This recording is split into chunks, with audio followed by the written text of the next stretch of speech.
Who are the Commando Elite? I'll be going down each member individually, talking about their backstory, who they are in the team, and what impact they made on the real world.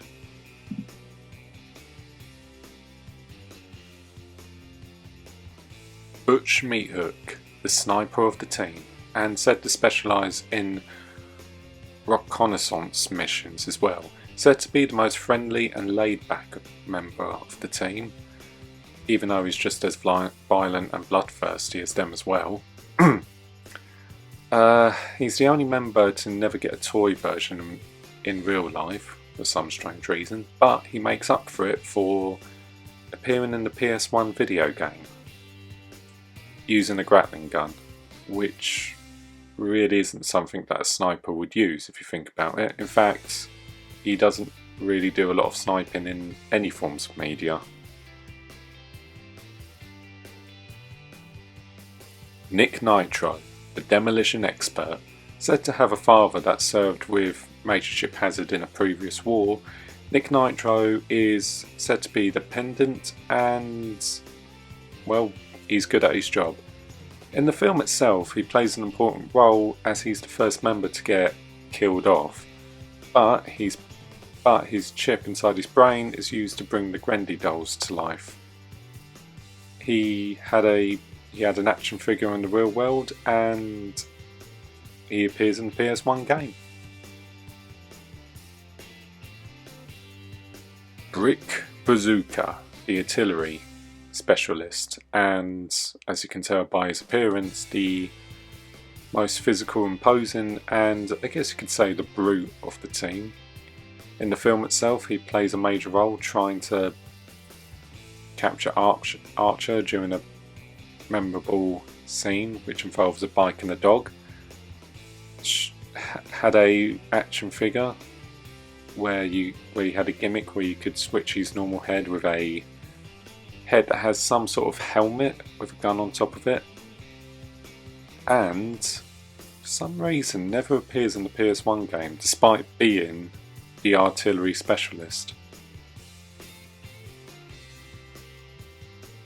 Link Static, the communications and technology expert of the team, said to join the army due to his love of gizmos. Static is usually seen in the background as he's not really much of a combat specialist, and because of that he doesn't appear in the PS1 game, and only had one action figure, which was a Burger King toy out of all things. Because of this, he's usually regarded as the least marketable member of the team. Kip Killigan, the assassin specialist of the team, usually regarded as the most psychotic out of all of them and the most violent loving. Kip Killigan has an action figure and appears in the PS1 game, making him one of the few commandos to appear in most forms of media.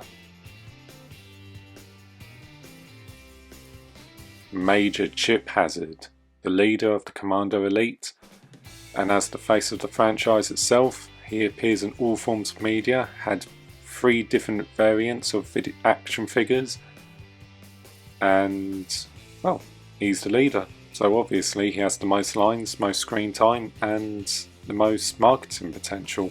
He's also the only commando to be playable in the PS1 multiplayer section, and appears as the final boss battling Archer in a giant mech suit.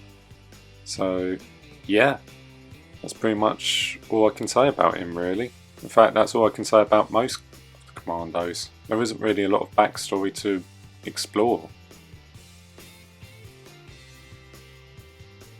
I can't really talk about the commandos without mentioning these nightmare fuels. The Gregory dolls started off as normal dolls until the commandos decided to implant them with their power chip, giving them similar attributes to the commandos, usually regarded as the most scariest things in the film. What else can I say about them? And just to finish off, in the Small Soldiers Squad Commando game for the PC, there's a secret character called Vasquez. I really don't know how to pronounce that name, sorry. But anyway, she was apparently one of the Gwendy dolls that decided to take her role as a commando a bit more seriously, and she's a secret character in the game that you have to unlock. And that's all I can really say about them. It's a shame the film never gained a franchise or sequels to really expand on the team members. I really should talk about the Gorgonites some more, since they are the other major faction in the film.